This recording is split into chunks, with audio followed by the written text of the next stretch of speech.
This is why you need to know about Mount Vesuvius. It's a combo of explosive science and fascinating history. Mount Vesuvius, located in Italy, is one of the most dangerous volcanoes in the world.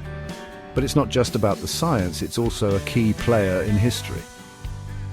The eruption in 79 AD buried the cities of Pompeii and Herculaneum, freezing a moment in time.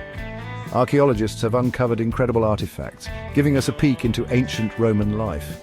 Vesuvius is still active, and scientists keep a close eye on it to predict future eruptions.